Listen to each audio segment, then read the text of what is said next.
Okay, so revision session number 2. This one's the League of Nations, the Manchurian Crisis, and the Abyssinian Crisis. I'm going to start with the organisation of the League of Nations, describe the organisation of the League of Nations, explain why this contributed to its weakness. And then I'm going to move on to the Manchurian Crisis and DEA that, and then the Abyssinian Crisis and do the same there. Okay, so first of all, what were the weaknesses of the organisation of the League of Nations? First of all, the biggest one is not every country was involved. The obvious non-members were the USA and the USSR up until 1934. Okay, so to begin with, in 1919, when the League was created, the USA not involved, the USSR only involved after 1934, which meant they missed some significant events. Only 4 permanent members of the Council: Britain, France, Italy and Japan.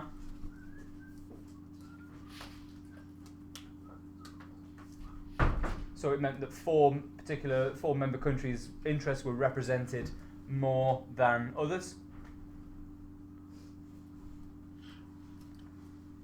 4 non-permanent members elected for a 3-year period. So you can imagine that caused disruption. It contributed to this idea of it being an unrepresentative, weak organisation.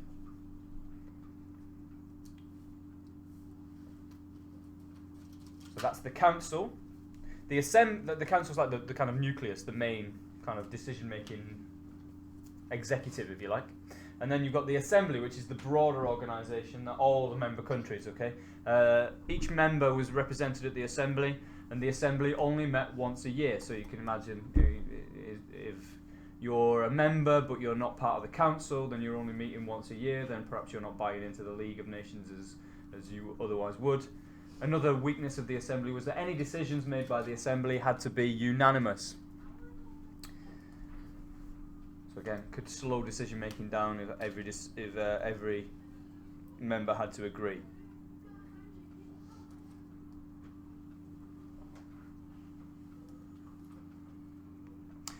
Germany and Russia absent from the League of Nations, which meant that the losers of World War I weren't represented.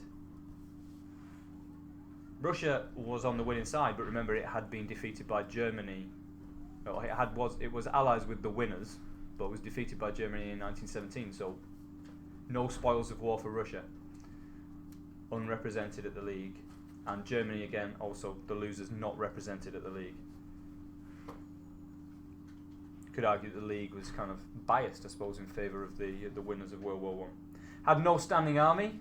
Another weakness. No standing army. Relied on largely Britain and France for any military representation. So again, that meant that the interests of Britain and France dominated any decisions that the League made.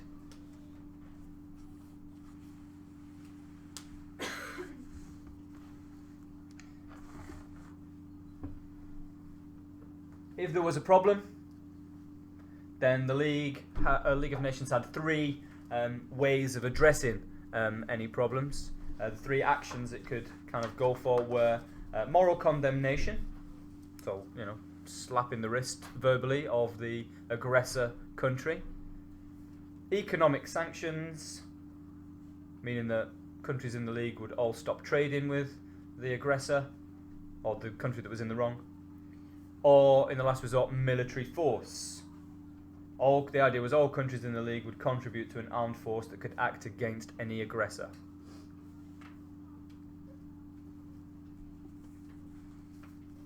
And finally, there was the Permanent Court of Justice, court of 15 judges chosen from nations of the League and residing at The Hague in the Netherlands. The Hague is a city in the Netherlands. This dealt with disputes between countries over international law, such as the terms of treaties. It was based on what we call the covenant of the League. Covenant basically is the agreement. And we just got to briefly run down what the covenant was in short. 26 articles in total, but we're just going to really base it on 3 of the main ones. that were meant to improve international cooperation, peace and security. First of all was the compulsory registration of all treaties to avoid secret alliances, which were seen as responsible for World War I. The reduction and control of arms, so that there could be no future arms race, such as seen in the run-up to World War I with the dreadnought battleship between Britain and Germany. And a method of solving disputes between countries known as collective security. Collective security, briefly, it's a phrase you associate with the League of Nations. Collective security means if one state is attacked, all other members would join in and defend that one state. Okay, so collective security, in other words, if you pick on my friend, then we'll all get involved on our friend's behalf. Okay. Moving on then. We've done the League of Nations, they're the weaknesses, explained what the sort of described what the League of Nations organisation was, and then explained why some of these features contributed to its weakness. Moving on, the Manchurian Crisis, okay? I'm going to describe the Manchurian Crisis and what Japan wanted, what they did, and what the League did, and then I'm going to explain this in more detail and then analyse the effectiveness of the League's actions. Okay, so first of all, what did Japan want? They wanted to expand into Manchuria to make room for their increasing population, and they wanted Manchuria to be a market for their goods, to improve their economy. Don't forget that Japan didn't win as much from the Treaty of Versailles as other victorious states. Japan was an ally of Britain and France and America during World War I, wasn't as heavily involved as those countries, and so didn't benefit from the Treaty of Versailles as much as the other countries did, and felt a little bit cheesed off about this, and that contributed to their desire to expand into Manchuria. What did Japan do? There was a claim that there was an explosion on the Manchurian railway line. The army claimed that the Chinese had sabotaged the railway, and the army, independently of the government, sort of intervened, is the language that was used. They intervened to protect their interests. They were investors in the Manchurian railway, and they intervened to protect their interests. This was extremely popular in Japan, and the government had very little option but to support. They defeated the Chinese at Mukden, Mukden.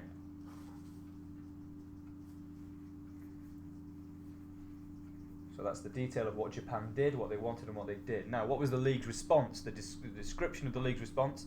They set up the Lytton Commission, Lytton. The Lytton Commission was set up to look into this problem. It took them a year to look into this problem and come up with a kind of program of what to do. That's a long time. It didn't exactly act quickly. And we'll look at why they didn't act particularly quickly in a minute. The Japanese incursion into Manchuria was condemned, moral condemnation, okay, stage 1 of the League's sanctions.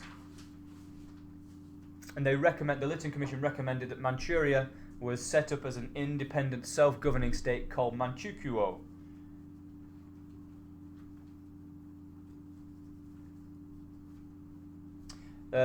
Japan initially complied with this.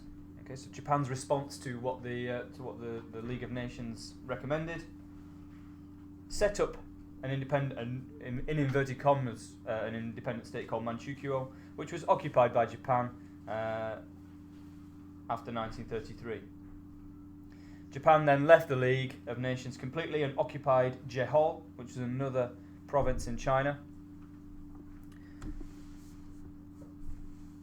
forcing, you would have thought, the League of Nations to act, but they didn't.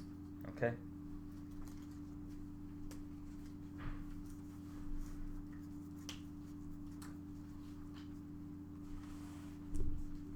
So, evaluate it, analysis. Okay, so why didn't? Explain really. Sorry, why the League of Nations didn't get as involved or take as hard a line against Japan as they otherwise could have. First of all, sanctions were discussed. but were not used because Japan's main trading partner was the USA, which was not in the League, remember? So sanctions would have had very little effect. No point in imposing sanctions if Japan can still continue to trade with the USA. So this underlines the organisational weakness of the League, because there was limited membership of the League. USA in particular, not a member. So sanctions wouldn't have mattered. Another reason why the League didn't get as involved as it could was because Manchuria was seen as a long way, well it was, is a long way away from Britain and France, and it would have overstretched their resources to get heavily involved in a conflict so far away. Britain in particular needed its navy to defend its overstretched empire, didn't want to get involved in a conflict that would cost a lot of money and risk its navy. The French were suffering the effects of the economic depression and didn't want to get involved in a costly engagement overseas themselves.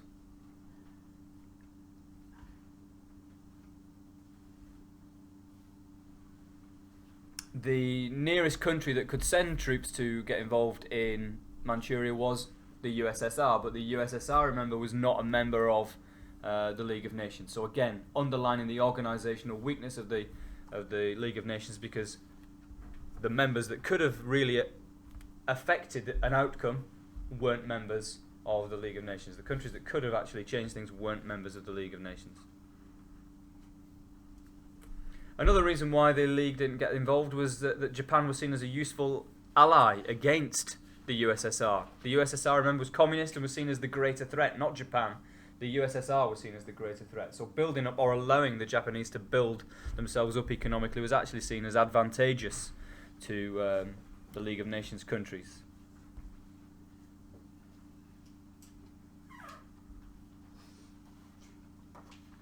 As a result, the League kind of allowed Japan free rein, and although they condemned Japan, they didn't do anything more than that. Okay?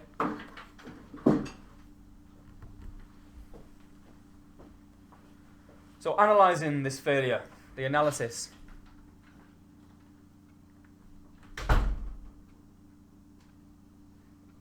It showed that the League of Nations, members of the League of Nations, Britain and France particularly, were going to put their own interests against those of the League and the idea of collective security. Britain and France were always going to look after themselves. Essentially, was what the Manchurian Crisis showed. They did not have the willpower required to stop the aggression without the member nations also contributing. It was too slow to respond, showing that Great Britain and France had more self-interest than the interest of the League.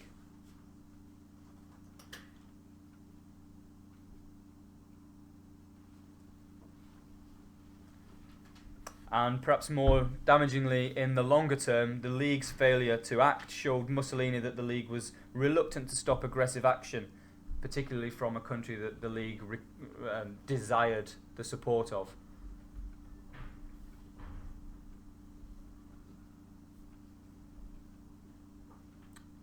Mussolini therefore believed that he could get away with, encouraged Mussolini to believe he could get away with behaving however he wanted in Abyssinia, as we'll see.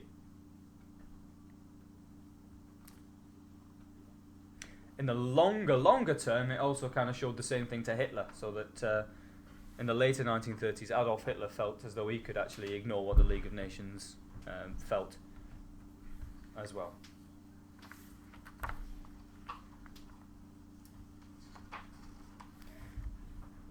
Now, while we're looking at the sort of weakness of the League and its actions in Manchuria and how that contributed to its weakness, this idea of it being a weak organisation, it's also worth pointing out that it did have some successes, just to balance it out, okay?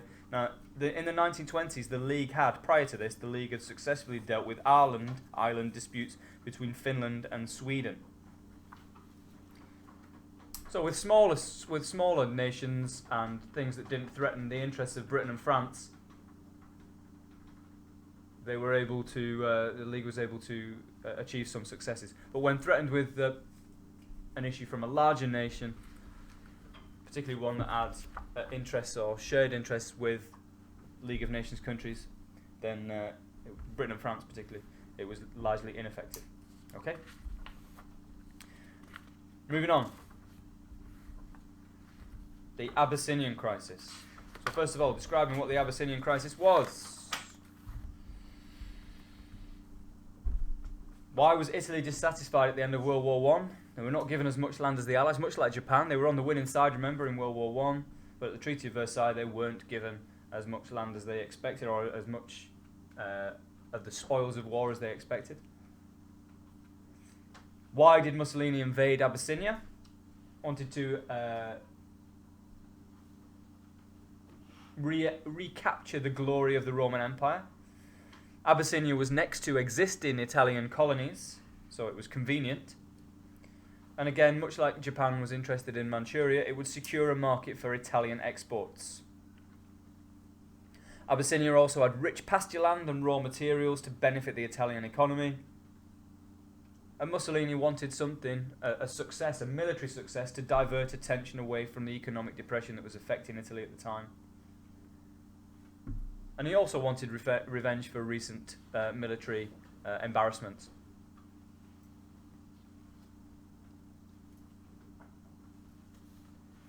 The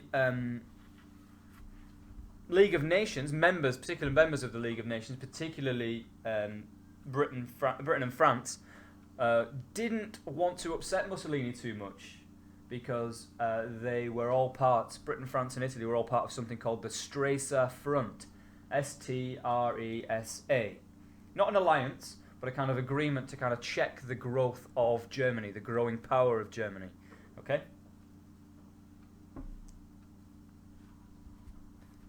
Against any attempt by Germany to overthrow the Treaty of Versailles. The French in particular were reluctant to act too harshly against Italy, because they particularly feared the growth of Germany. And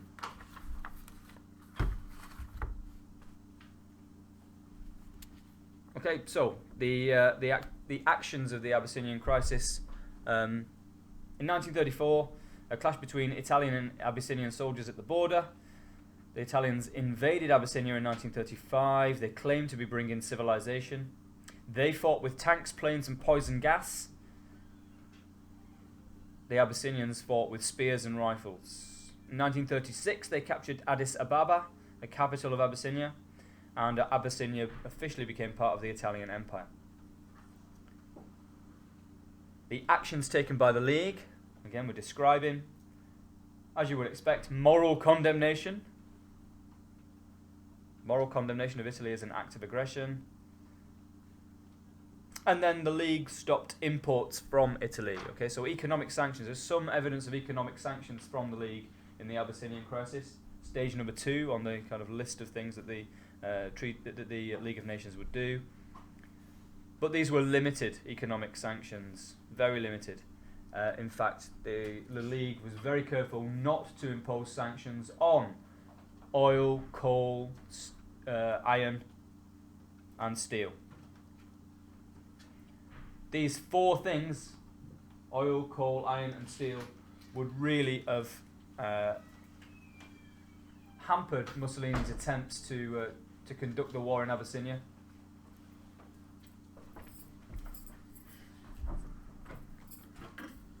But for various reasons, the British and the French were unwilling to impose sanctions on these things, and we'll go into that.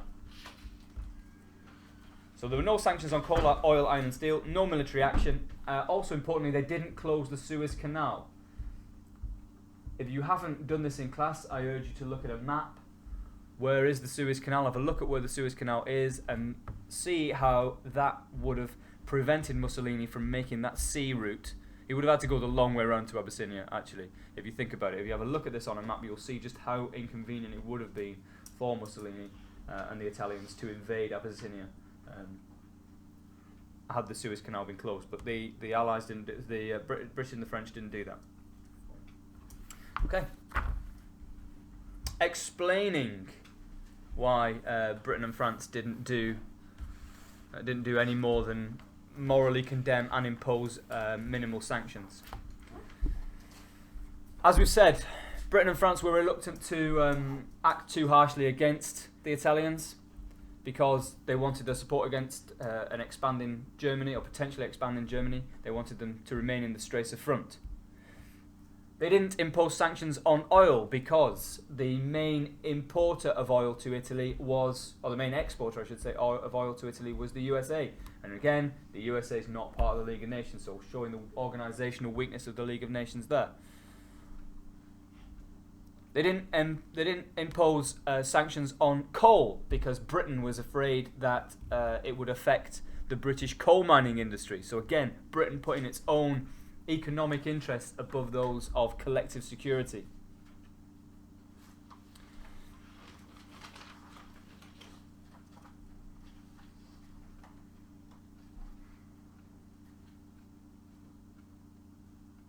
And they didn't close the Suez Canal, again, because they didn't want to upset Mussolini too much.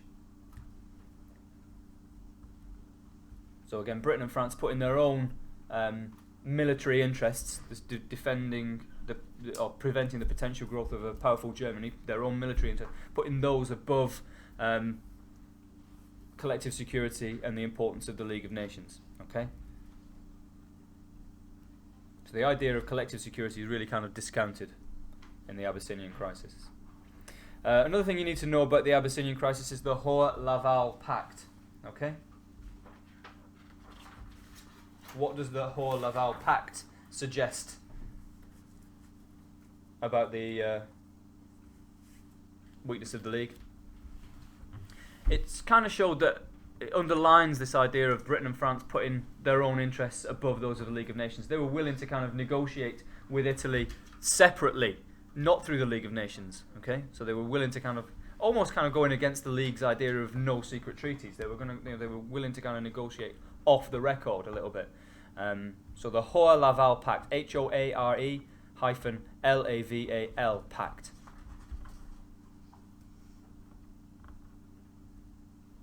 Understandably, when news of this agreement, the Hoare-Laval Pact, fell into the public domain, it was condemned. The British public, in particular, hated the idea, and Hoare was forced to resign.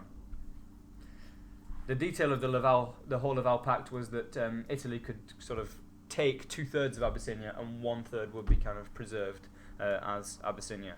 So still a very favourable agreement to Mussolini, showing that they were trying to appease Mussolini, trying to keep his support against Germany in the Straits of Front.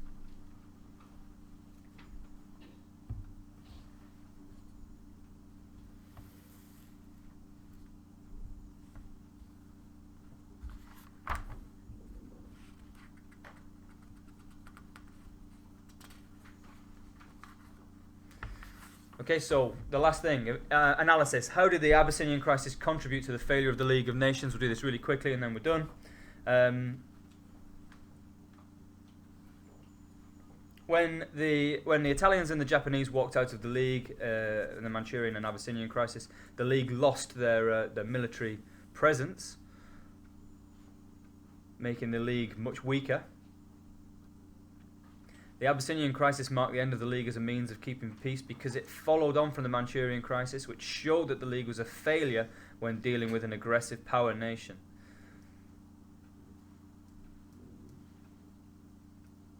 It showed that they lacked an army, and the main members, such as Britain and France, were more interested in their own self-interest, military concerns and economic interest than with the idea of collective security.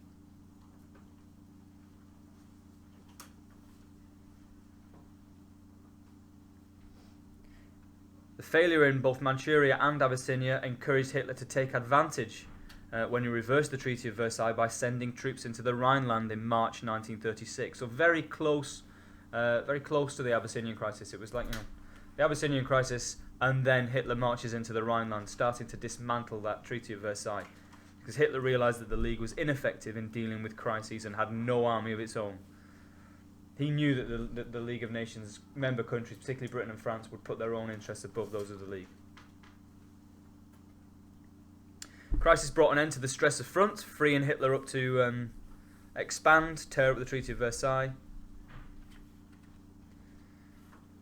And in 1936, Mussolini, irritated by the League, irritated by the moral condemnation, insulted by the League's actions, but not afraid of the League, that's the important thing, joined with Hitler, left the Stresser Front, and actually signed the Rome-Berlin Axis with Hitler.